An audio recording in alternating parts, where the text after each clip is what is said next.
Y la imagen también se ve bien. Bueno. Perfecto. Cuando Matías diga, empezamos.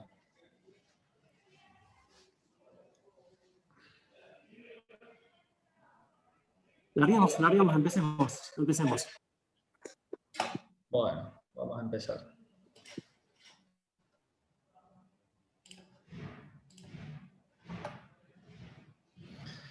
Ahí ya están viendo la pantalla, ¿no?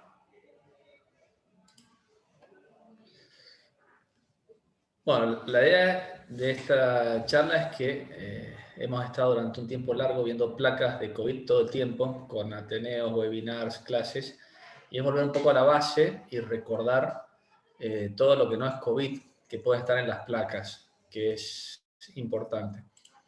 Está organizada viendo lo que es un repaso de la metodología de lectura, cómo encaramos una placa y qué tenemos que ver, porque eso nos va a ayudar para ir entendiendo el tórax e irlo desglosando.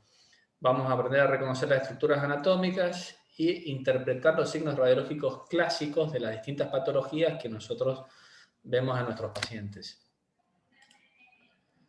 En este caso es una placa de tórax de frente normal, a donde se ve perfectamente lo que es la tráquea, la bifurcación de los bronquios, el botón aórtico, los hilios pulmonares, el corazón, el receso costofrénico, la burbuja gástrica.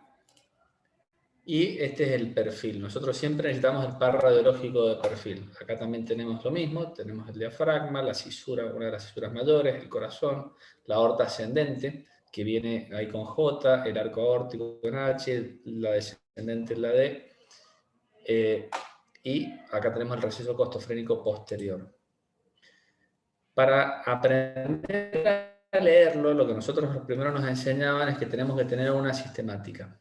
Y hay una mnemotecnia que a mí me encanta, era que acaso tiene mucha patología pulmonar. Es para no olvidar algo, porque siempre hay información que por ahí no vemos. Nosotros tenemos la tendencia de ir a buscar el problema puntual. Y hay muchas veces cosas accesorias, datos importantes, relevantes, que hacen al diagnóstico. Entonces, la mnemotecnia empieza primero viendo el abdomen, después vemos la pared torácica, vemos el mediastino, vemos el pulmón unilateral y vamos a ver los pulmones comparativos. Primero vemos el abdomen. Esto es importante. Cuando nos encaramos a una placa de tórax, lo primero que tenemos que ver es el abdomen.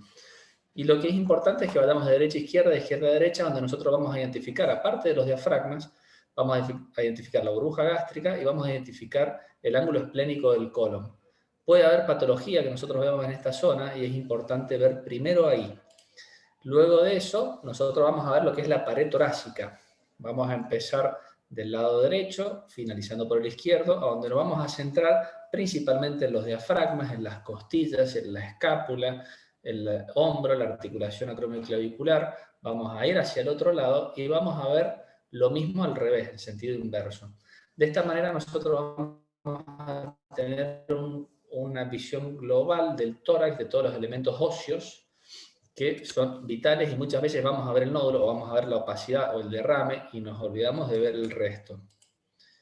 Después de eso pasamos al mediastino. El mediastino lo empezamos viendo en la línea media, siguiendo por la tráquea, siguiendo la carina y los bronquios, y luego hacemos una visión extensión hacia lo que es la silueta cardiovascular. Eso, acá es lo que estamos viendo. El 1 está marcado la tráquea, en el 4 es la vena cava superior, el 3 es la aorta en el callado aórtico, el 2 es la bifurcación de los bronquios, el 7 tenemos el bronquio fuente, el hilio de derecho, en el 5 está el bronquio fuente izquierdo que viene ahí, y en el 6 la silueta cardíaca. Entonces luego nosotros hacemos un análisis unilateral. Primero vemos un lado del pulmón, un pulmón entero, y después vemos el otro. Y finalmente vemos los dos pulmones. Ahí nosotros hemos tenido un análisis global del tórax. Esto no nos lleva más de 1 minuto hacerlo. Pero es importante que nos acostumbremos a encarar una radiografía del tórax de esa manera. El perfil es exactamente lo mismo, seguimos la misma mnemotecnia, por ahí nos puede costar un poco más, porque hay más superposición de imágenes, tenemos los dos pulmones superpuestos. pero es lo mismo. Acá nosotros vamos a ver el abdomen, vamos a ver abajo el diafragma, vamos a seguir los diafragmas, vamos a ver la pared torácica, nos vamos a centrar en lo que es la columna en este caso, alguna parte costal que sea necesaria, luego vamos a ver lo que es el mediastino y la parte cardiovascular y finalmente el parénquima pulmonar. En esta placa, la idea es que sea un poco dinámico, en verdad ustedes no me contestan, pero que tengan un tiempito para pensar qué ven en la placa, qué les llama la atención de esta placa. Yo les cuento, lo que se ve es que si nosotros prestamos atención, este campo pulmonar está un poco más radiolúcido que este campo pulmonar. A esta paciente, si nosotros empezamos la sistemática de lectura, lo primero que vimos es eso, pero si hacemos la sistemática, vemos acá, cuando vamos a la parte torácica, vemos que acá hay una de las siluetas de la mama, y en este caso no está la silueta mamaria. Esta paciente tiene una mastectomía derecha, y por eso, al no estar el tejido mamario superpuesto, hay una mayor radiolucidez del parénquima pulmonar. En este otro caso, es lo mismo. Nosotros podemos instintivamente ver la placa e irnos a buscar algo en el parénquima pulmonar. Por eso es importante empezar por la sistemática y ver la parte abdominal. Nosotros vamos a identificar adecuadamente la burbuja gástrica, pero vemos que hay algo acá que nos llama la atención. Esto, que no es el diafragma, que el diafragma está ahí elevado, y lo que hay es un neumoperitoneo. El paciente está realizado una RX de pie, a donde se ve perfectamente el aire que se ha focalizado en la porción más superior del paciente estando de pie, en la cavidad abdominal. En este otro caso, esto es más sutil, lo que nosotros vemos acá es que tiene una tenue opacidad en ese lado. Esto, por ahí, cuando uno lo ve, globalmente no lo nota, pero si vamos para atrás, no sé si puedo ir para atrás acá en la... si nosotros vemos así, si hacemos una lectura individual del campo pulmonar y nosotros solamente nos fijamos en el derecho y vamos viendo, cuando lleguemos acá vamos a ver algo. Eso es importante. Por eso esto está hecho para recalcar la sistemática. Lo otro que tiene también, tiene una secuela de fractura costal posterior, acá arriba ahí, que si nosotros no lo buscamos, no lo vamos a ver. Dentro de las estructuras anatómicas, esto es importante que lo sepamos porque vamos a ir entendiendo qué va pasando en el pulmón en cada hallazgo patológico, principalmente en los colapsos o las atelectasias. Entonces la anatomía lobar es importante que la conozcamos, más allá de que es vital para la broncoscopía, una cirugía de radioterapia o hasta cuando se hace un drenaje postural guiado al paciente. Lo que tenemos que saber es que las cisuras en el parénquima pulmonar las vemos solamente cuando son paralelas al haz de radiación. Si no, no la vamos a ver. Cuando son perpendiculares o oblicuas no se ven en la placa, solamente vemos las que son paralelas al haz. Eso es importante conocerlo. Cuando nosotros vemos un esquema, si lo vemos de frente, nosotros vamos a tener, acá con 1, es la cisura menor. Y esa la vemos casi siempre en las placas. Cuando no la vemos, es algo raro hay y hay que buscarla cuando está movida por algún motivo. Nos va a orientar mucho a ver qué está pasando en ese pulmón. Y en la incidencia de perfil vamos a ver las dos cisuras mayores que están superpuestas y vamos a ver muy bien la cisura menor, que es la que está acá marcada con 1. Tenemos algunas cisuras accesorias. La más común es la de la vena ácigos, que es esta que está acá, allá arriba, que es esa con 1. Con 2 es la cisura menor. Y después hay 2 cisuras accesorias que a veces están, por ahí es más fácil verlas en la tomografía, pero las vemos en la placa, que es la cisura accesoria inferior, que es esta que está acá, y es la cisura accesoria superior, que es la que está acá, que es como, parecería como una continuación de la cisura menor hacia la región posterior. En este caso acá estamos viendo cómo se ve la cisura del lóbulo de la ácigos, que por la disposición que tiene, que sigue el callado de la vena ácido, que es anteroposterior, es paralela a las de radiación, entonces la vemos perfecta. En este caso, acá estamos marcando negras la cisura mayor. Si nosotros vemos esta cisura, está desplazada en sentido anterior.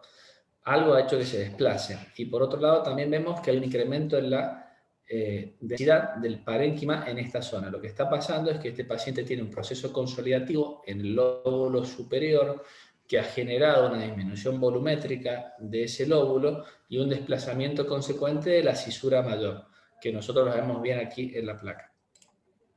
En este caso, vemos la disposición de las cisuras. Este paciente tiene como un engrosamiento sutil acá en la cisura por un poco de líquido, y se ve bien cómo es la cisura mayor y cómo viene la cisura menor. En este caso, está bueno cuando yo les voy mostrando, ustedes van analizando un poco ustedes qué es lo que le ven también. Acá nosotros tenemos una opacidad que nos está borrando el borde cardíaco derecho. Si se fijan bien, nosotros no podemos delimitar el borde cardíaco derecho, no se aprecia.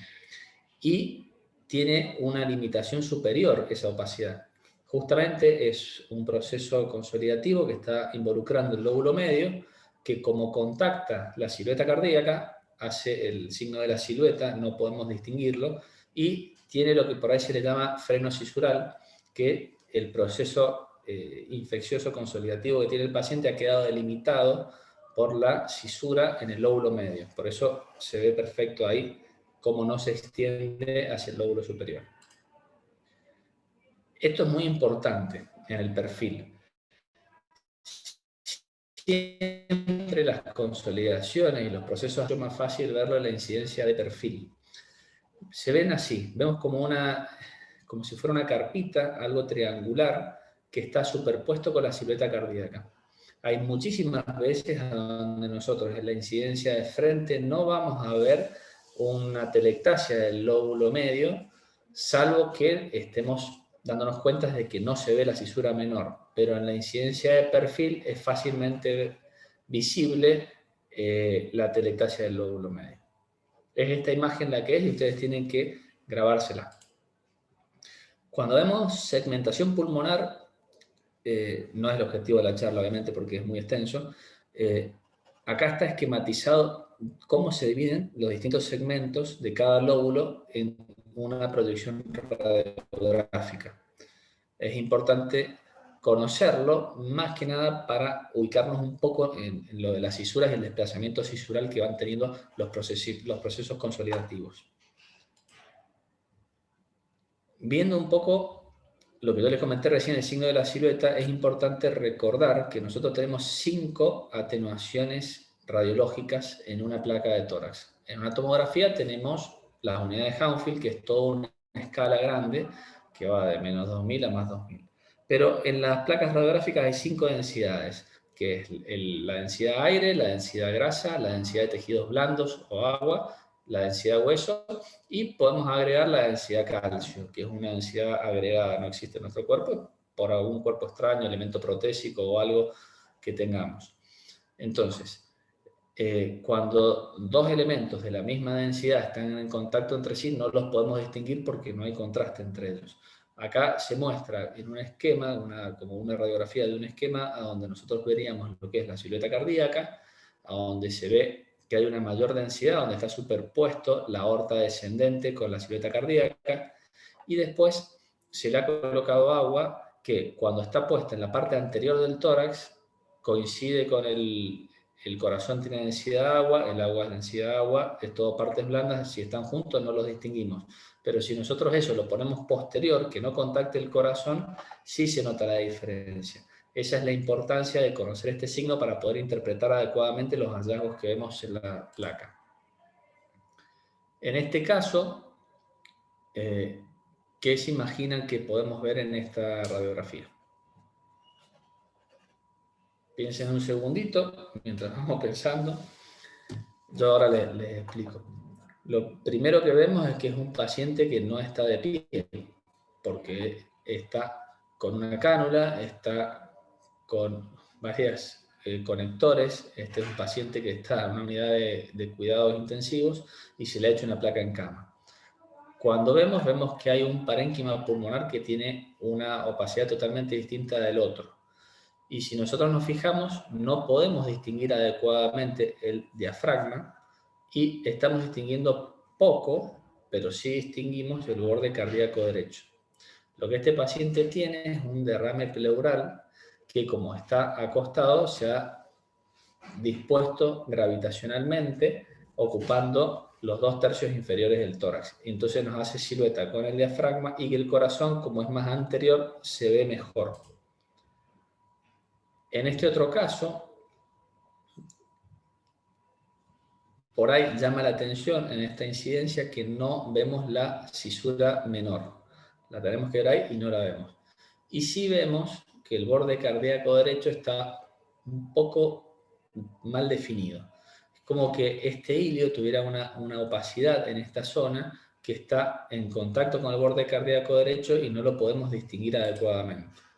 En este caso, si nosotros hiciéramos en la de recién, perdón, me fui, si nosotros en esta tuviéramos una incidencia de perfil, veríamos lo que yo les comentaba recién, esa opacidad triangular superpuesta con la silueta cardíaca. Muchas veces han visto que hablamos de broncograma aéreo, si tiene o no tiene broncograma, es concepto. El broncograma es el contraste que hay entre un bronquio permeable y un parénquima pulmonar que, en vez de estar aireado, está ocupado por un proceso consolidativo o infeccioso. Entonces, cuando vemos ese contraste de un bronquio permeable por un parénquima pulmonar que está ocupado el espacio aéreo, decimos que hay broncograma aéreo.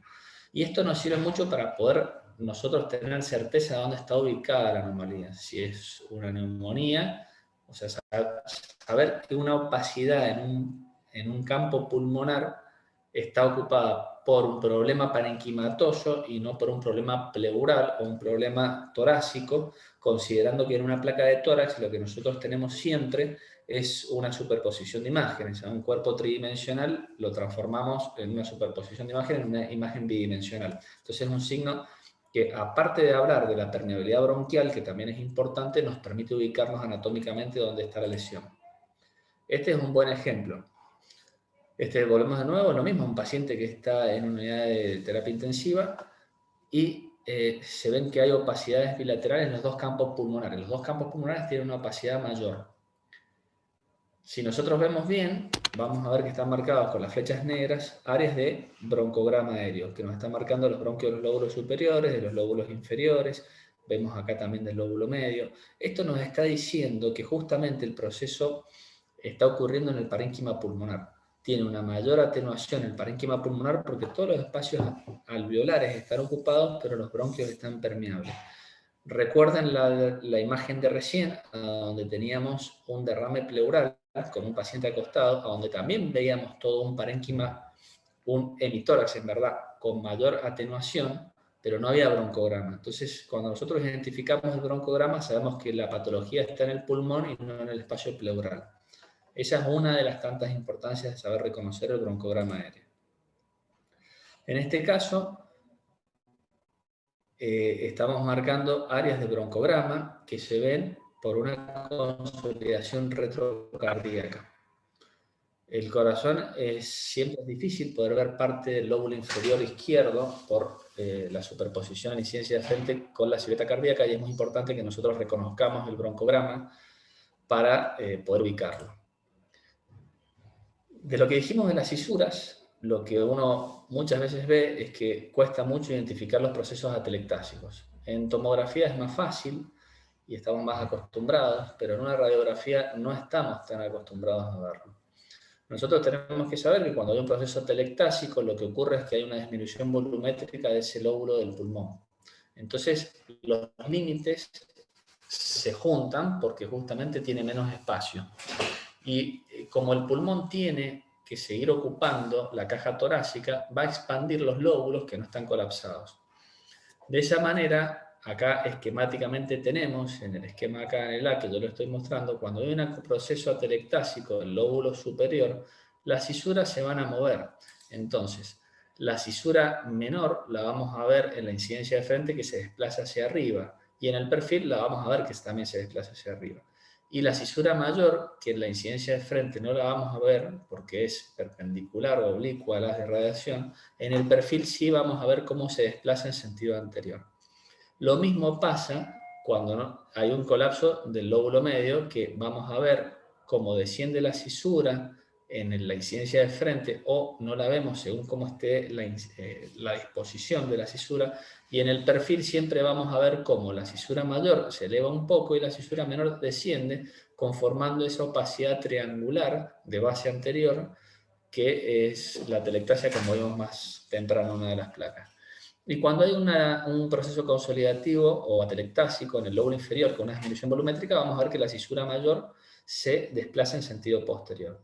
A nivel del parénquima pulmonar izquierdo es un poco más simple porque hay una cisura nomás, que es la mayor. Y nosotros vamos a ver que esa se va a desplazar hacia arriba o hacia abajo según el parénquima pulmonar que esté comprometido su aireación.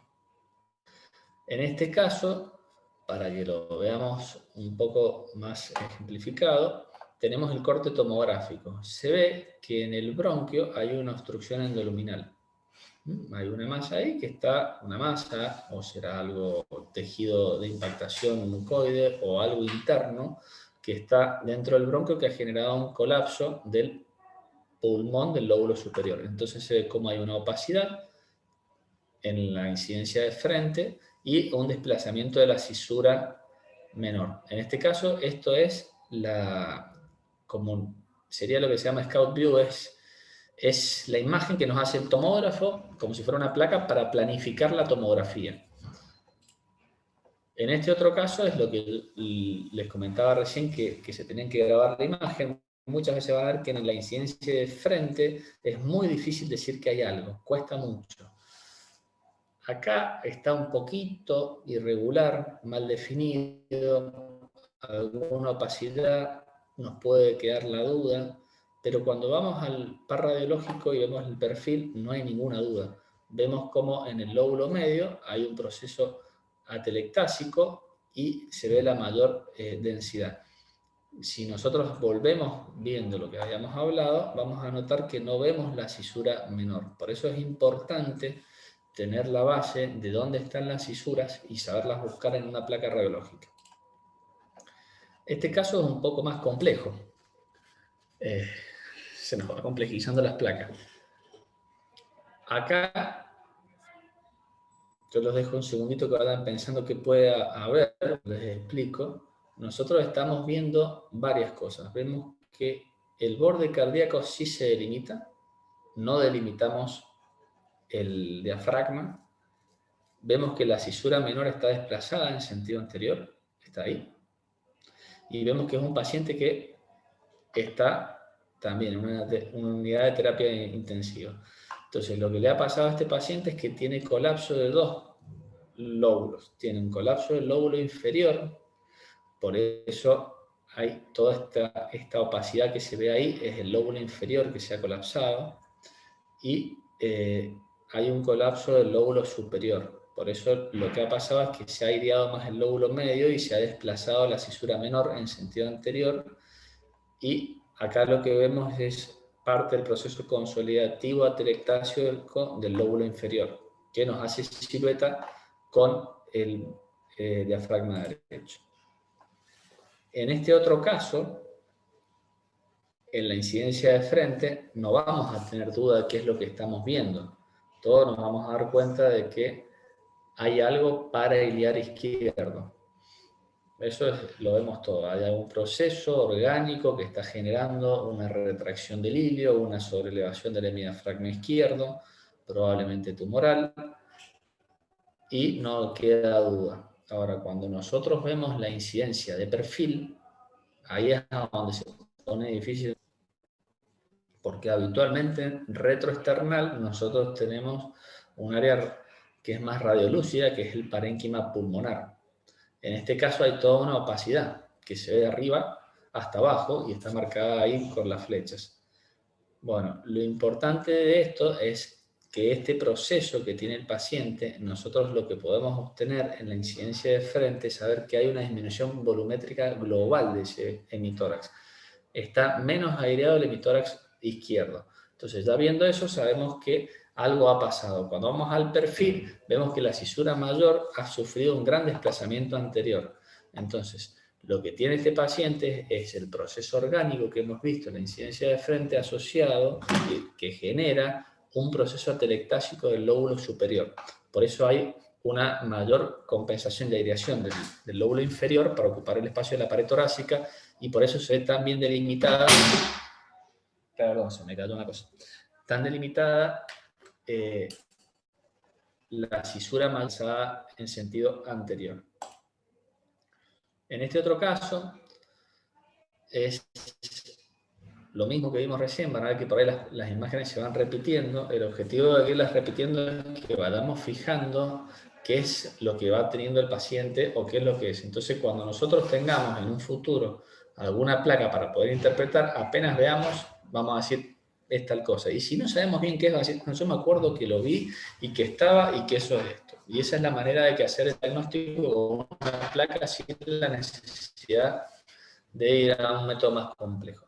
En este caso hay una opacidad, que fíjense lo bien delimitada que está, que nos genera un efecto de la silueta con el borde cardíaco y con el diafragma. Acá lo que está pasando, y si miran bien, está la cisura menor, no la encontramos. Acá lo que ha pasado es que había un colapso del lóbulo inferior del pulmón derecho. Entonces la cisura menor se ha desplazado justamente porque está más aireada para poder ocupar el espacio compensatoriamente del colapso del lóbulo inferior. Y acá lo que vemos es la opacidad del colapso del lóbulo inferior derecho. Cuando vemos los ilios, es importante recordar que habitualmente el ilio izquierdo es más alto, un poquito más alto, habitualmente.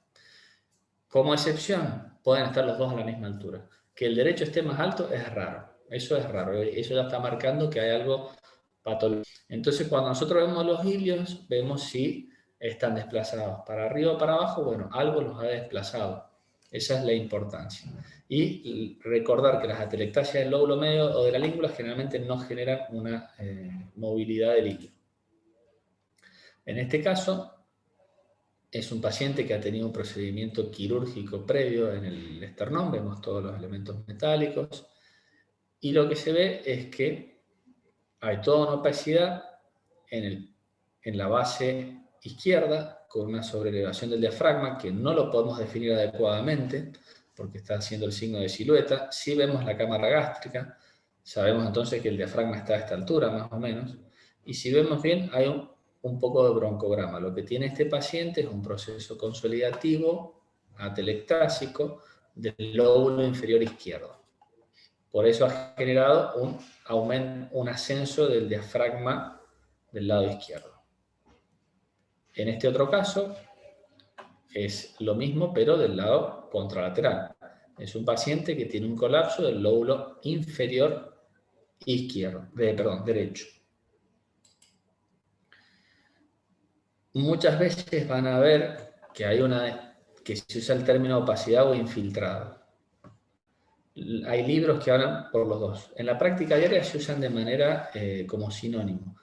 La Fleisner Society los marca y los delimita y los diferencia y sugiere que no se use el término infiltrado, pero está tan arraigado que se sigue utilizando. Lo importante de esto es que nosotros sepamos que lo que tenemos que delimitar nosotros es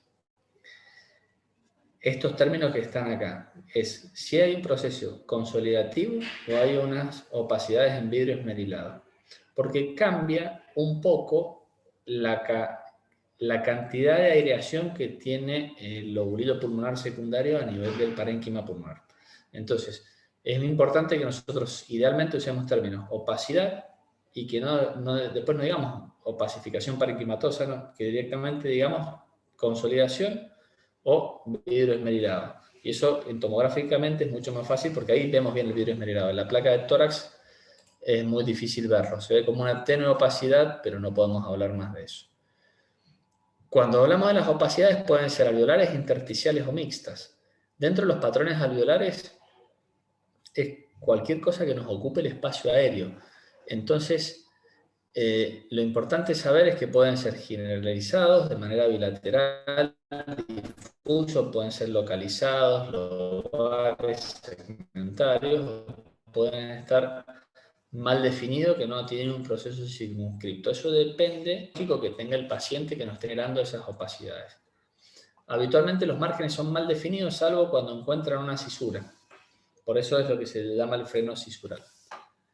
Hay muchas causas de opacidades alveolares. Pueden ser edema, puede ser exudado, pueden ser hemorragias, tumores u otras entidades patológicas. En este caso, lo que se ve es que hay un proceso consolidativo en el lóbulo superior derecho que tiene broncograma, se ve bastante claro el broncograma aéreo, y se ve cómo hay un desplazamiento superior de la cisura menor. Si recuerdan la imagen que habíamos visto hace unas diapositivas atrás, a donde teníamos la imagen endoluminal en el bronquios del lóbulo superior derecho y la telectasia que generaba, en la incidencia de frente tenemos algo parecido. Acá, en vez de ser un proceso atelectásico, es un proceso consolidativo que tiene broncograma, una permeabilidad bronquial, pero ese proceso consolidativo ha generado una disminución volumétrica con un desplazamiento de la cisura. Y en el perfil se ve en esta parte que siempre hay una superposición de los hombros del paciente, es más difícil, que hay una mayor atenuación de los radios. En este otro caso, este paciente tiene una masa de bordes irregulares que delimita y se puede ver parte de la silueta cardíaca, y en la incidencia de perfil se ve que es bien posterior. Esta es una masa probablemente tumoral por la disposición que tiene el paciente, que se ve tanto en la incidencia de frente y de perfil. En este caso es un paciente que tiene una opacidad, que tiene broncograma, que está delimitada en el lóbulo superior derecho y que el borde inferior contacta con la cisura. Por eso tiene una delimitación tan clara. También vemos que se ven las dos proyecciones de los pezones en ambas bases y no son nódulos, sino que son los pezones del paciente. Este es otro caso. En este caso, la opacidad, esto es una neumonía redonda. El paciente, en vez de tener un freno cisural, tiene una disposición redondeada. En este caso, esto ya es más parecido a las placas que nos hemos acostumbrado a ver en toda esta pandemia, donde hemos tenido patrones alveolares multifocales en los pacientes que no tenían tan buena evolución y que requerían estar hospitalizados, y se ven áreas de opacidades no bilaterales multifocales distintas con un patrón intersticial asociado también. Dentro de los patrones intersticiales, que es importante saber que el intersticio no lo vemos en las placas. Para ver intersticio tenemos que hacer tomografía, y en la tomografía lo vemos muy bien, y con la alta resolución lo vemos fantástico, y podemos delimitar perfecto el lobulito pulmonar secundario, que es la unidad funcional parenquimatosa impecable. Nosotros en las placas no es muy bueno lo que vemos. Nosotros podemos dividirlos en si es granular, si es un reticular fino, grueso, retículo nodular o nodular. En la parte práctica, lo que más podemos aportar es si es más fibrocicatrizal o si es menos fibrocicatrizal. En este caso se ve más que hay más tractos fibróticos, y cuando tenemos la correlación de cicatrices en el parénquima pulmonar, y lo vemos acá, tiene opacidades, tiene áreas consolidativas, tiene bronquiectasia por tracción, pero también tiene toda lógica, es la que vemos acá. En este otro paciente vemos que hay mucha distorsión y que tiene un patrón reticular. Cuando vemos esto sabemos que tiene un tiempo evolutivo y que tiene más un componente fibrocicatrizal asociado, más que agudo. En la imagen, haciendo zoom, se ve cómo hay toda una distorsión de la trama del parénquima pulmonar con mucho muchas áreas fibróticas. Este caso es distinto, se ve que hay un patrón más micronodular, como si fuera una TBC miliar, donde estamos predominantemente llenos de pequeños micronódulos. Ahí se ve mucho mejor los pequeños nodulitos que va teniendo el paciente.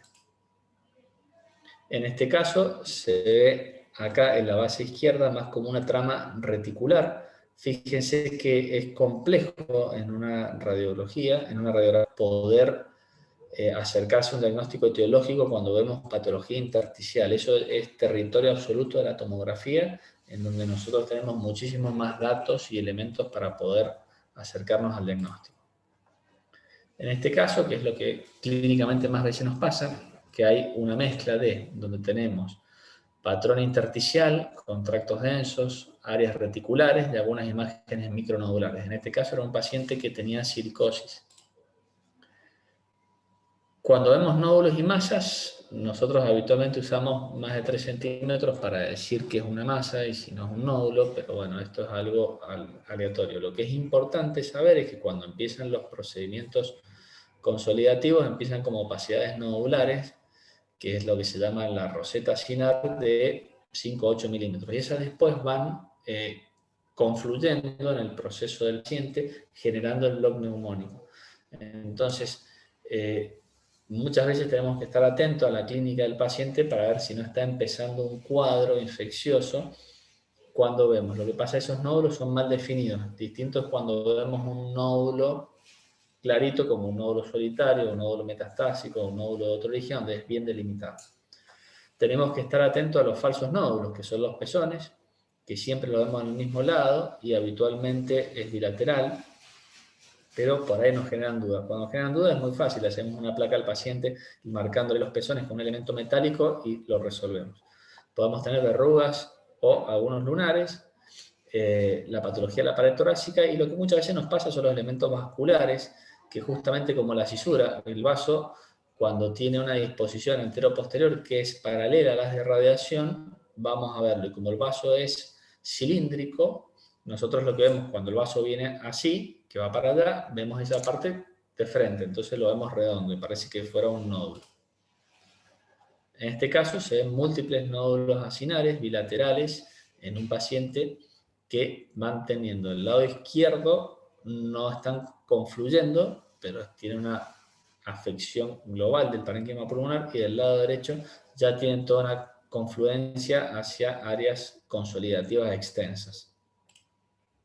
Ahí se ven cómo está el paciente lleno de estos nódulos acinares, que es por donde empiezan los procesos consolidativos infecciosos de los pacientes. Diferenciamos qué es un quiste y qué es una cavidad. No es lo mismo, son cosas distintas. El quiste, la pared es fina y no tiene contenido interno, y la cavidad es algo que se cavitó. Había algo que generó una necrosis y eso ha ocupado un espacio con comunicación con la vía aérea, por eso tiene contenido aéreo interno. Lo que une a estas dos entidades es que son espacios pulmonares que tienen aire, que están rodeados por una pared, pero los diagnósticos diferenciales son totalmente distintos. Nosotros nos valemos para hacer el diagnóstico de las imágenes, de si es una mucha, dónde está ubicado, el grosor de la pared, la morfología que tiene alrededor, y de la clínica, de la edad del paciente, del sexo, si fuma o no fuma, enfermedades asociadas, agudo, crónico, y en base a todos estos datos podemos llegar a decir qué es lo que le está pasando al paciente. Dentro de las causas hay varias, tenemos desde las congénitas hasta las neoplásicas, pasando por las vasculitis, entonces es bastante complejo distinguirlo. Lo importante es que nosotros en las imágenes sepamos distinguirlo.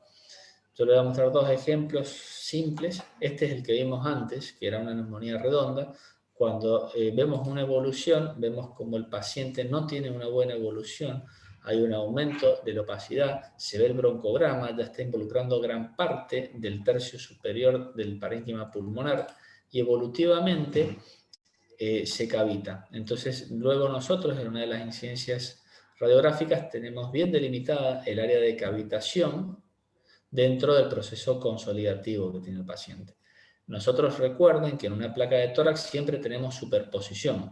Entonces tenemos parénquima anterior y parénquima posterior al área cavitada que tiene el paciente. Por eso vamos a ver siempre que hay trama interna. Si a este paciente nosotros le hiciéramos una tomografía, veríamos cómo simplemente hay contenido aéreo interno. Recuerden que en la placa hay superposición de imágenes. Esto es importante para que nosotros guardemos la diferencia constitucional ahí en nuestro repertorio de imágenes mentales. Entonces acá vemos es un lactante que tiene todo un proceso consolidativo que está involucrando el lóbulo superior derecho. Evolutivamente, esto luego se resuelve y este paciente ha generado un neumatocele. Los neumatoceles son uno de los quistes que más habitualmente vemos en los lactantes, en el parénquima pulmonar, y tienen resolución espontánea. Lo importante es conocerlos y ver cómo hay una pared bien finita, distinto de un área cavitada, a donde hay una lesión de la estructura del parénquima pulmonar. Acá se ve bien el neumatocele de este pequeño, a donde se ven bien las paredes finas, se ve que no hay contenido interno, y luego se ve la resolución espontánea en el tiempo evolutivo. Lo que yo les explicaba recién es, por ejemplo, en este caso, esto es un absceso pulmonar, a donde esta es una toma que tiene contraste endovenoso, se ve el realce de las paredes, este tiene contenido líquido. Está cavitado con contenido líquido. Cuando hay una comunicación con la vía aérea, ingresa aire a la cavidad y tenemos un nivel hidroaéreo. En este caso, el nivel está bajo porque el paciente está acostado. Pero recuerden que hay parénquima pulmonar anterior al área de cavitación. Por eso en la placa radiológica de hace unos días atrás veíamos que se veía como trama dentro de la cavidad y en el fondo es la trama superpuesta que está porque la de radiación viene en este sentido. En una placa radiológica de frente, un paciente que tiene una cavitación con nivel hidroaéreo, lo vamos a ver, el nivel hidroaéreo parte del área cavitada en el hemitórax.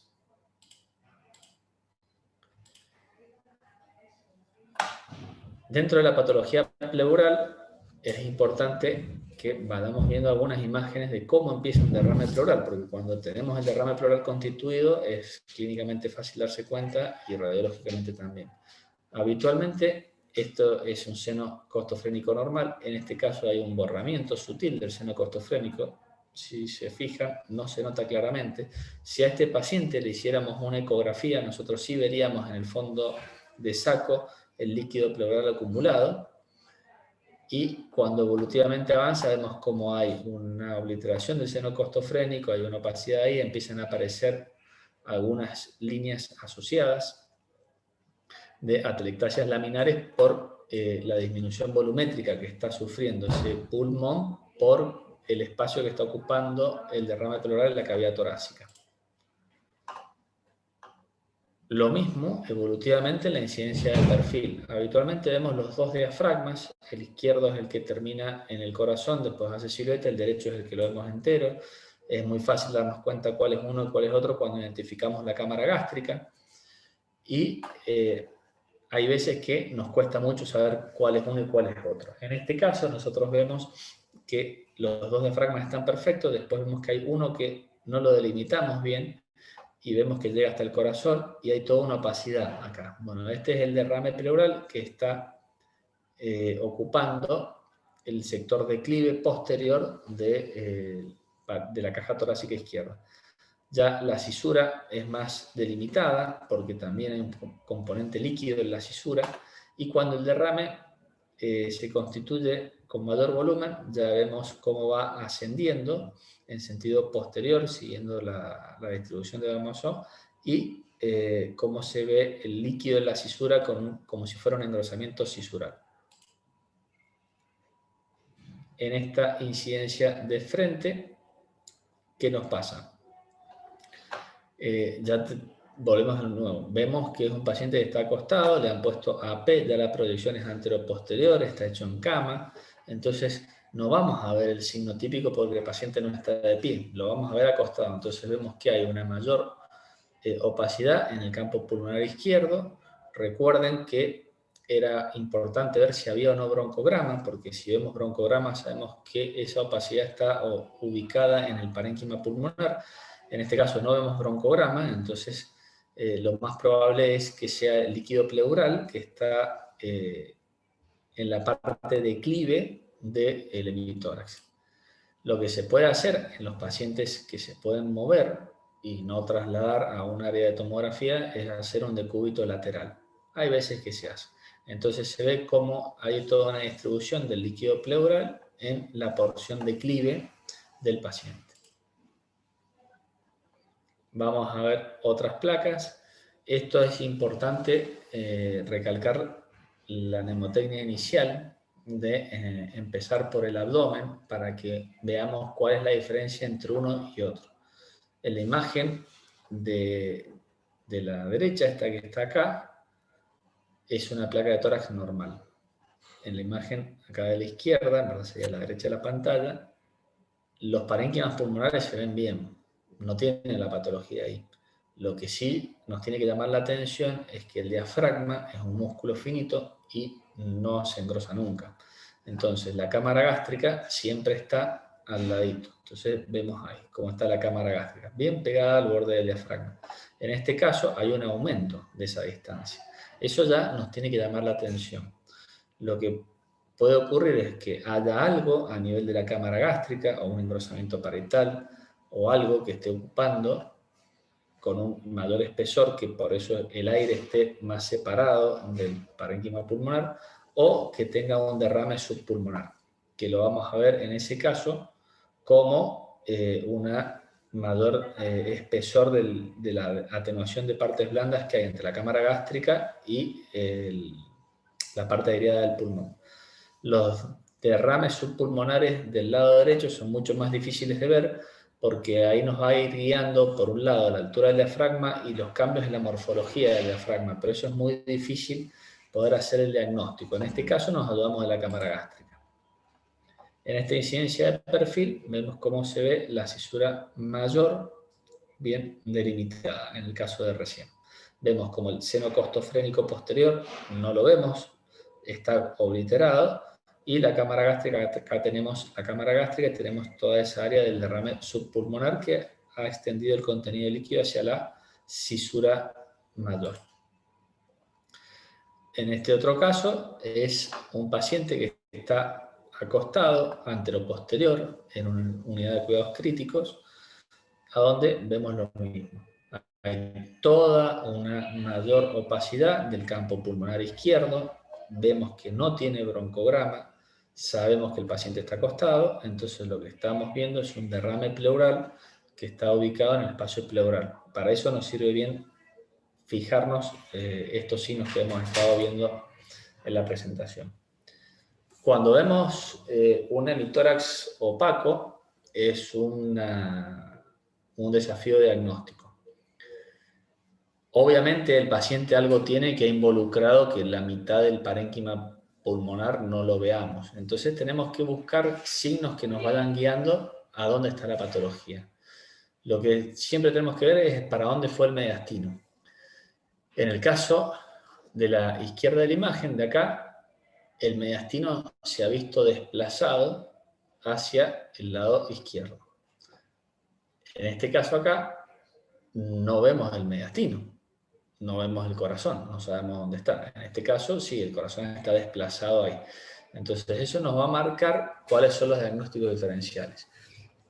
En el primer paciente, lo que hay es algo que puede ser un derrame pleural masivo, un derrame pleural asociado a un proceso expansivo pleural tipo mesotelioma, con sangrado, con ocupación, algo que ha crecido y ha ocupado con líquido también esa área que ha generado el colapso o compromiso del parénquima pulmonar, y eso ha hecho un efecto de masa sobre el mediastino y lo ha desplazado, lo ha alejado.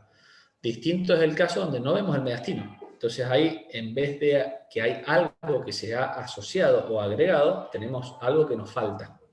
Nos falta aireación. hay un parénquima pulmonar que por algún motivo o tiene una atelectasia masiva del pulmón o ha tenido un procedimiento quirúrgico y tiene una neumonectomía, o algo pasó que de repente no está aireado. Entonces el tórax, por una cuestión de presiones, tiene que o seguir ocupando el espacio que está. Entonces el parénquima pulmonar que resta aireado se expande para ubicar la caja torácica y el mediastino queda retraído y se va hacia la zona de menor presión. Entonces en este caso, eso es lo que estamos viendo. Cuando vemos la patología pleural es importante también ver que muchas veces tenemos derrames loculados, que tomográficamente lo vemos fantástico, porque le vemos la atenuación líquida y vemos el área de loculación, y en las placas lo que vamos a ver son estos bordes sutiles de las opacidades que tienen una convexidad hacia el tórax y tienen todo un borde suave con la cavidad pleural. Es importante en estos casos que nosotros veamos muy bien los elementos costales, a ver si esto es un derrame pleural loculado o si vemos compromiso óseo. Cuando hay un compromiso óseo de los elementos costales, podemos pensar que esto en una placa no es un derrame, sino que es un proceso sólido que ha generado un área lítica costal. La típica imagen del neumotórax es la que vemos aquí, donde está delimitada la pleura visceral y se ve la ausencia de trama de parénquima pulmonar en el espacio que ahora está ocupado pleural con contenido aéreo. En este caso que estamos viendo aquí, hay algo que se asoció. El paciente tiene un neumotórax, pero tiene un proceso consolidativo en el lóbulo superior. Por eso vemos esa opacidad asociada ahí. Y esto que estamos viendo acá, esta área de mayor radiolucidez, es la ausencia de trama pulmonar por el neumotórax que tiene el paciente. Muchas veces hemos hablado de los tumores evanescentes, que no es más que contenido líquido que se dispone en las cisuras del parénquima pulmonar, y es importante conocerlo. En este caso, que es un caso muy evidente, como para que nos quede y lo recordemos, se ve en la incidencia de frente algunas áreas de opacidades bien delimitadas, redondeadas, que sería muy difícil decir qué es en una sola incidencia, pero cuando vemos el perfil se ve cómo siguen perfectamente las cisuras, y en este caso es líquido que se ha acumulado en las diferentes cisuras del paciente. Cuando vemos otro neumotórax, vemos acá tenemos la tomo, que fácil se ve en un corte tomográfico del neumotórax, y radiológicamente cómo se ve bien la pleura visceral del parénquima que está un poco colapsado por el neumotórax.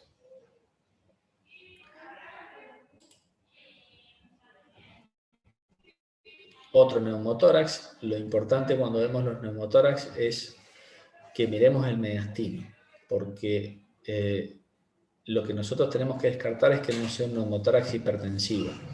En ese caso es cuando se genera un mecanismo valvular que hace que la presión vaya aumentando de manera gradual en la cavidad pleural derecha y nos empieza a desplazar el mediastino hacia el lado izquierdo.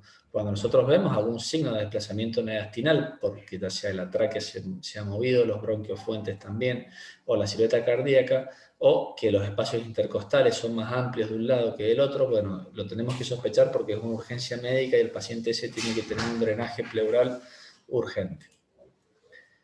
Dentro de la patología cardíaca, que vamos a ver esto y después vemos unos casos y terminamos, es importante que nosotros sepamos cuál es la estructura anatómica normal, para dónde está, así entendemos lo que vemos. Nosotros acá vemos que tenemos la vena cava superior, la proyección de la vena cava superior, la aorta sale del ventrículo izquierdo, tiene su porción ascendente, el callado y la porción descendente. Vemos la arteria pulmonar, que está abajo del callado aórtico, la primera sería el callado aórtico, después sería la arteria pulmonar, después vemos la orejuela izquierda de la aurícula y después vemos el ventrículo izquierdo. Y del lado derecho está la aurícula derecha. En la incidencia de perfil vamos a ver el ventrículo derecho es anterior, el ventrículo izquierdo es posterior.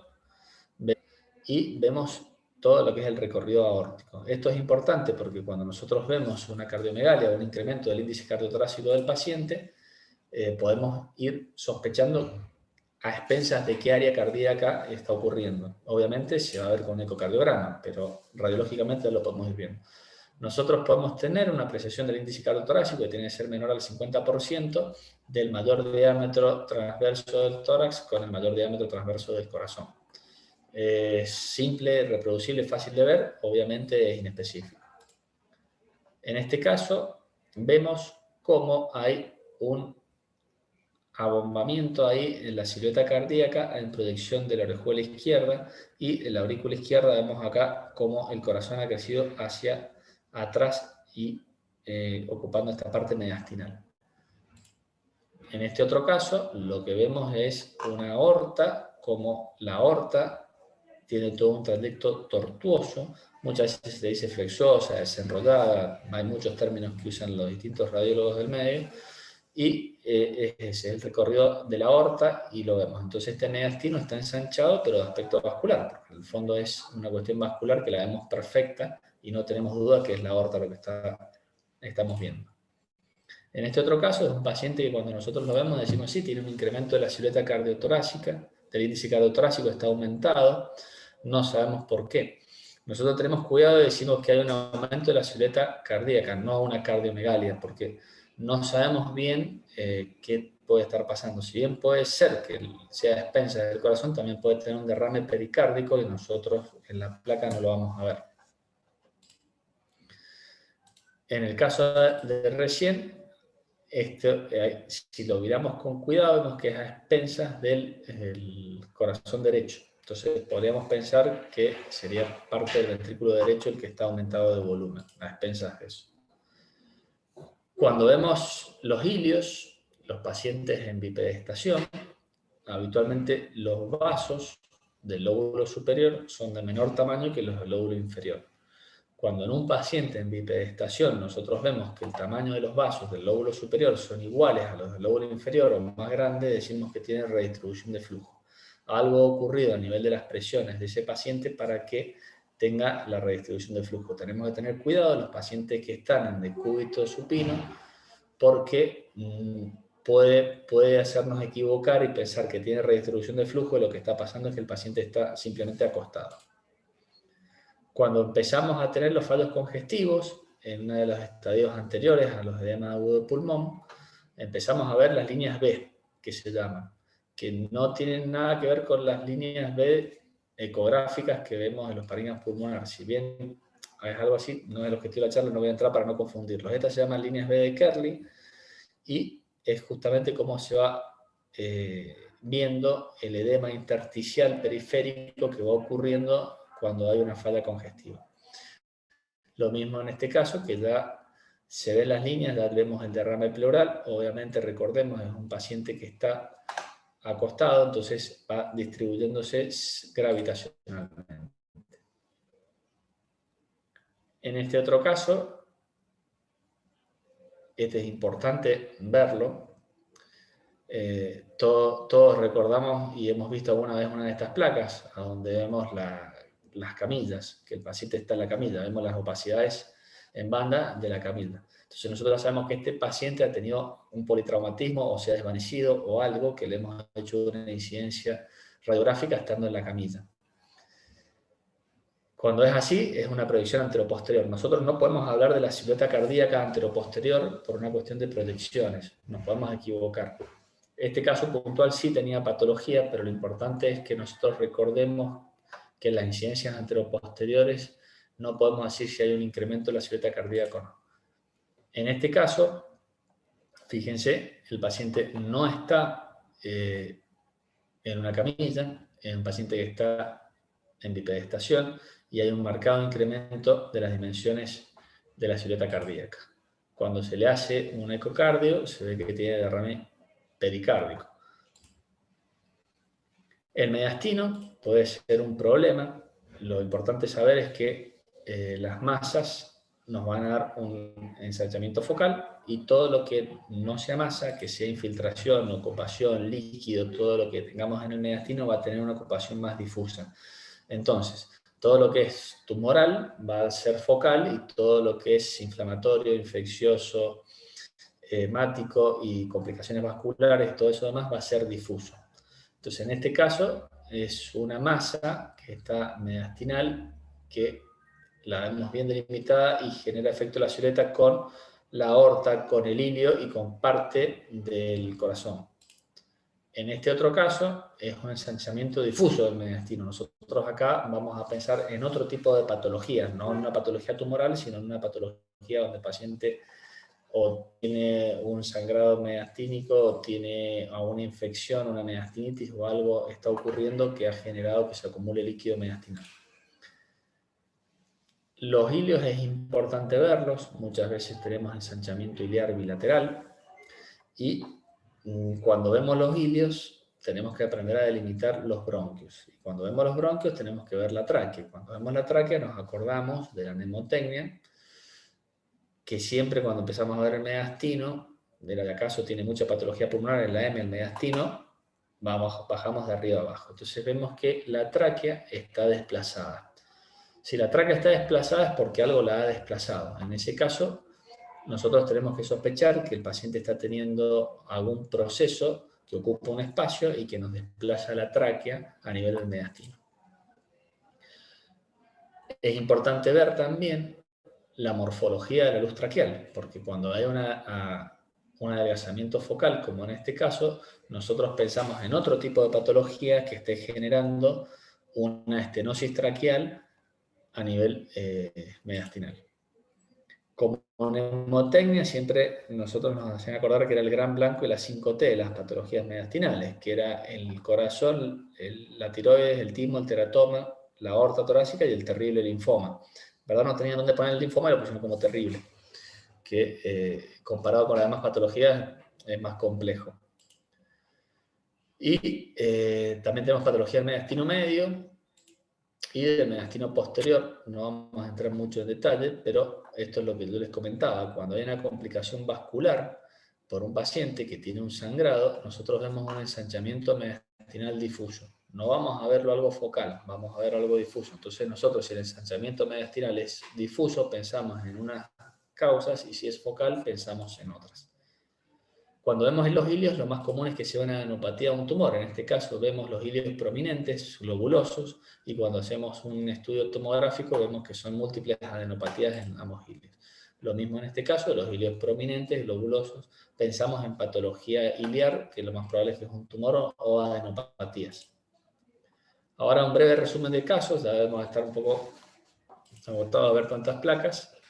En esta, ¿qué se imaginan que tiene? Yo ahora les dejo unos segundos por placa para que la veamos.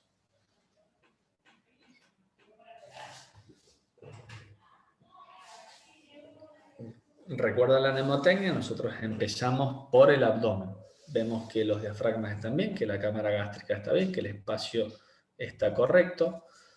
Y empezamos por el tórax. Y cuando vamos para el tórax, venimos por acá y nos damos cuenta que nos falta una clavícula, nos falta una escápula, nos falta un brazo. El paciente, ya ahí ya nos dimos cuenta que le falta algo. Seguimos viendo, vemos el otro brazo está bien, las costillas están bien, vamos al mediastino, lo vemos correcto, y cuando empezamos a ver el pulmón, nos damos cuenta que acá tiene una opacidad redondeada. Entonces este es un paciente que ha tenido un osteosarcoma, que le tuvieron que hacer la extirpación de todo el miembro superior derecho y que tiene un nódulo parenquimatoso pulmonar por una secundarismo. En este otro caso,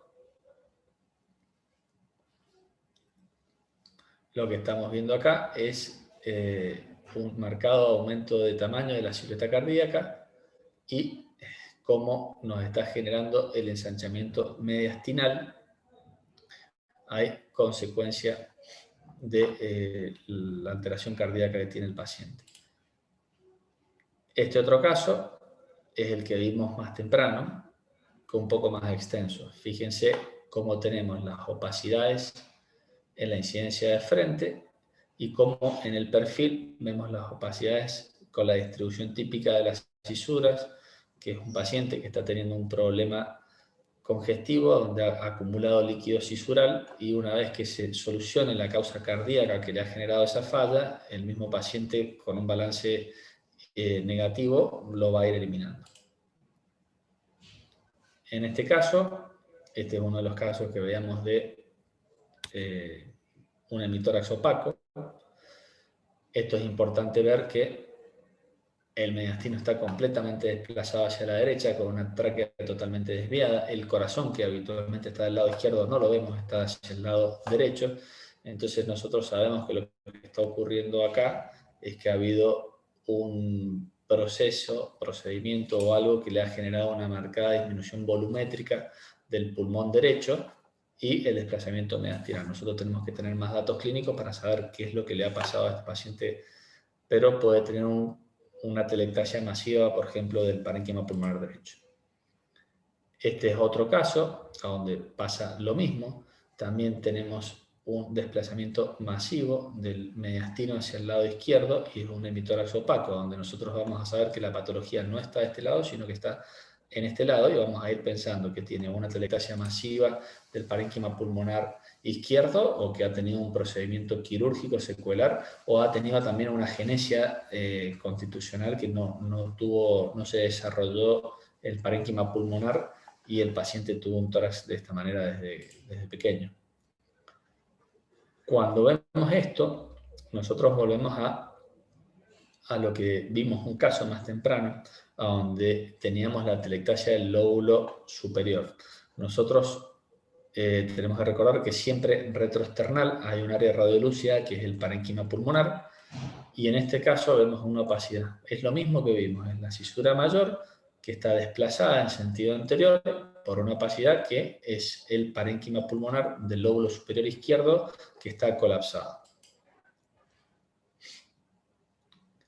En este caso vemos que hay toda una mayor claridad de uno de los pulmones y le vemos un poco de broncograma aéreo.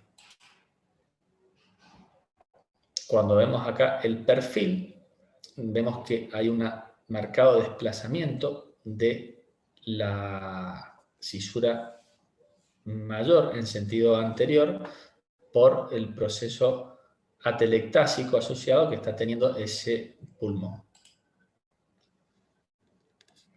Otro caso, vemos los hilios, recordamos que el izquierdo estaba siempre más alto y que en un 3% de los pacientes podían estar iguales. En este caso, el hilio derecho está más elevado y no vemos la cisura menor. Lo que ha pasado es que tiene un colapso del lóbulo superior, en donde ha tenido aparte una retracción iliar y de la cisura por la disminución volumétrica que ha tenido ese parénquima pulmonar.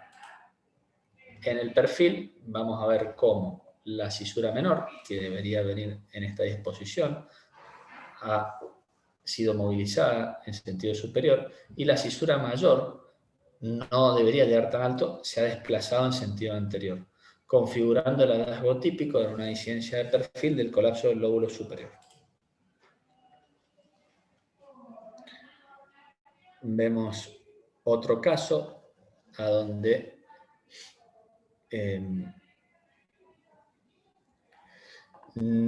es difícil por ahí decir que tiene algo o que no tiene nada este paciente. Por ahí cuesta sin ver la incidencia de perfil. Yo les muestro ahora el perfil y fíjense que es fácil, es decir, que tiene. Cuando nosotros volvemos a la R, si lo vemos comparativamente, los parénquimas, si lo vemos unilateralmente no vamos a dar cuenta. Si lo vemos comparativamente, vamos a ver que la radiolucidez de este lado es distinta acá y que acá hay algo, pero no lo podemos distinguir. Por eso es importante que nosotros nos busquemos siempre la cisura menor y tengamos la incidencia de perfil. Cuando vemos acá, vemos que tiene una telectasia del lóbulo medio con la presentación típica, y en el frente aprender que no necesariamente lo vamos a diagnosticar en el frente, que es muy común.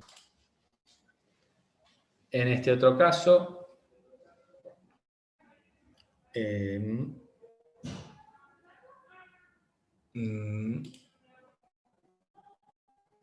más de lo mismo. Yo ya lo veía ahí, digo, la verdad, no le encontraba nada patológico, salvo el torácico, pero fíjense que no tenemos tantas asimetrías en la reducidez de las bases, y cuando vamos a la incidencia de perfil se ve perfecta la opacidad triangular con la base anterior del proceso atelectásico del lóbulo medio. Probablemente ya la recuerden, lo que vemos acá es cuando hay una atelectasia del lóbulo inferior. Se ve de esta manera con el descenso del ilirio. Muchas veces las atelectasias no son completas y nosotros tenemos atelectasias en banda, que las vemos acá en la incidencia de frente y las vemos en la incidencia de perfil. Estas son atelectasias subsegmentarias, a donde no comprometen un lóbulo completamente, sino áreas dentro de cada lóbulo. En este otro caso, vemos que hay toda una opacidad en la base izquierda que no está generando efecto de la silueta con el corazón, que lo delimitamos bien, por tanto es posterior, y no nos está dejando ver adecuadamente el diafragma, y sí vemos que tiene un área interna de la cavitación. Vamos a pensar en un proceso consolidativo orgánico que tiene un área de cavitación interna.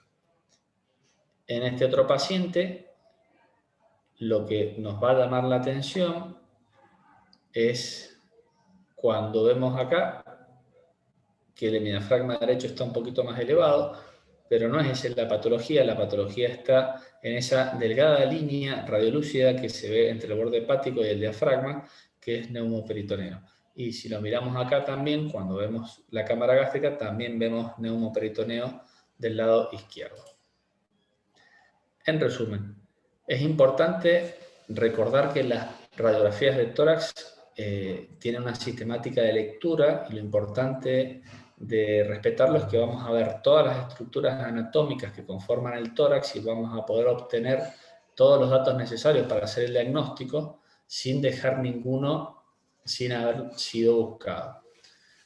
Las estructuras anatómicas es importante conocerlas y saber dónde están para poder entender las modificaciones que vamos teniendo nosotros en las imágenes radiográficas. Hemos repasado los patrones alveolares, que los vemos muy bien en las placas radiográficas. Los patrones intersticiales los vemos, pero es más inespecífica la radiografía y necesitamos sí o sí la tomografía. Hablamos un poco de lo que son los nódulos y las masas, de los quistes y las cavidades, y básicamente hemos visto los signos radiológicos típicos de broncograma, signos de la silueta, colapsos, consolidaciones y demás, que nos permiten hacer un diagnóstico de todo lo que nosotros estábamos habituados a ver en la práctica diaria antes de la pandemia, y que hemos por ahí no visto tanto en los hospitales ahora, porque hemos estado abocados a una patología compleja que se manifiesta a nivel torácico de manera distinta a lo que hemos visto ahora. Esa es toda la presentación. Muchas gracias por el tiempo dedicado.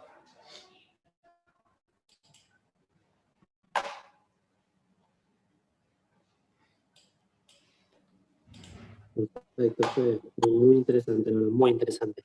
No sé si leemos ahí un par de preguntitas en el chat. No sé si las ves, si no ya te las leo.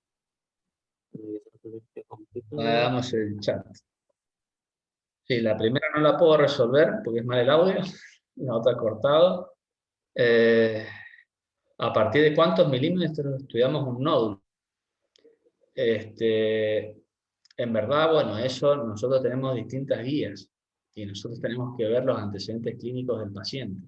Y en base a los antecedentes clínicos vamos a ir diciendo cómo lo vamos a estudiar. Obviamente el estudio lo vamos a hacer tomográficamente. Entonces, según la ponderación que nosotros hacemos de los antecedentes del paciente, es el rango en milímetros puntuales a los cuales vamos a empezar a seguir esos nódulos. No es lo mismo un paciente con antecedentes de cierta edad, fumador o no, entonces eso cambia. Nosotros en el tomógrafo que tenemos acá en el hospital, sí hace alta resolución, se hace muy bien, así que ese es un estudio que sí se puede hacer. ¿Alguna otra consulta?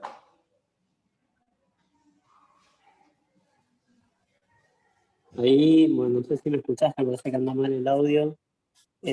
Por ahí no pensaban en internados, en pacientes que son complejos, añosos, que tienen sus patologías, que empiezan a empeorar la parte respiratoria.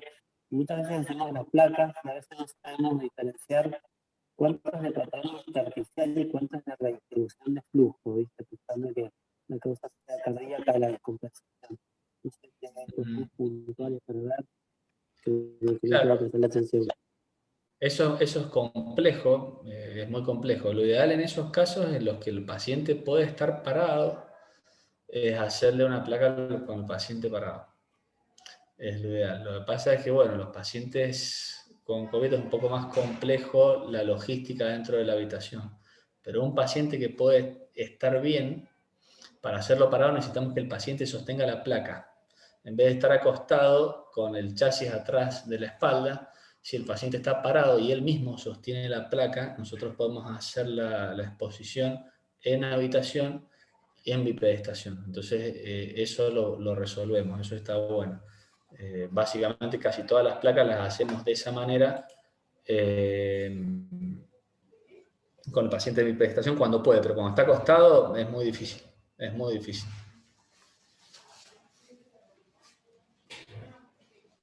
El orden de la observación ahí de la mnemotecnia es acaso tiene mucha patología pulmonar. Primero vemos el abdomen, después vemos la pared torácica, después vemos el mediastino y después vemos un pulmón unilateral y después vemos el pulmón bilateral, los dos.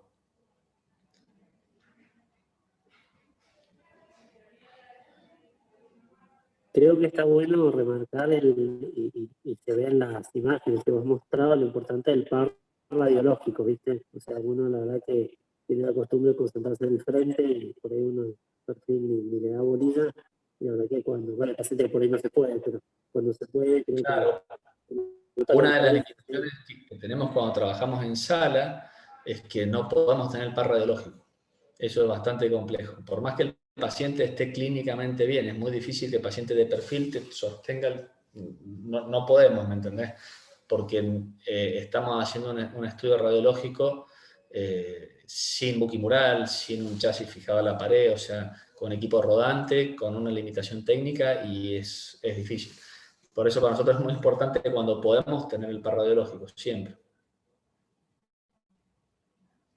Aparte, porque tenemos que entender que la placa no es más que una superposición de imágenes. Entonces, cuando nosotros tenemos un perfil, se alteró el orden de superposición. Entonces, si bien vamos a tener un perfil que también es una superposición, pero es distinto. Entonces, ahí nosotros vamos obteniendo la información. Te hago una pregunta por ahí, también porque hay alumnos que se han conectado. ¿Viste el concepto de que a veces las radiografías se repiten como muy seguido? O eso, un paciente que tiene una neumonía, que evoluciona bien, y le piden una radiografía a los 10 días, 15 de control. Las imágenes que uno está viendo, un de la manera, un infiltrado, lo que fuese. ¿Cuánto pueden persistir en imágenes que toma como normal? ¿No? Y es variable, Matt, es variable. Ahí nosotros lo que tenemos es la disociación clínica radiológica. Es variable. Pueden persistir unos días más tranquilamente un hallazgo y la imagen seguirlo viendo y el paciente está bien clínicamente. Sí, sí, eso puede seguir hasta que el pulmón termina todo el proceso cicatrizal y termina todo. Nosotros, el paciente ya no tiene fiebre, ya no tiene ningún problema, ya no tiene clínica y nosotros seguimos viendo. Obviamente no lo vamos a ver igual. Eso es importante. Cuando uno tiene las placas comparativas, vamos a ver que hay una significativa reducción de tamaño, de la forma y todo. Vamos a ver que persiste. Probablemente lo veamos como cuando estaba empezando y como estaba terminando. Y el paciente va a estar normal y ya va a estar de alta. Pero no va a estar igual a cuando estaba en el pico de la enfermedad. Exacto, exacto. Bueno, bien. Bueno, no sé si hay más preguntas o algo de la gente que está conectada, o alguien quiere participar.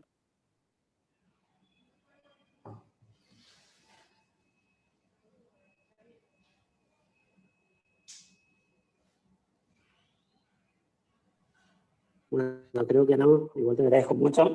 Me parece muy, muy interesante lo que has hablado, está bueno repasar, reforzar, y bueno, siempre hay cosas que uno va aprendiendo y uno va olvidando. Porque bueno, también ha pasado esto que es como que pasamos derecho a la tomografía y se está utilizando poco un recurso que es simple, que es barato, que es fácil para tenerlo y que da mucha información, eso es real. Es tal cual. Hay que intentar sacar el mayor rédito de cada método, sabiendo que la radiografía no va a suplantar ni reemplazar a una tomografía, simplemente saber cuál es el rédito que una radiografía nos puede dar.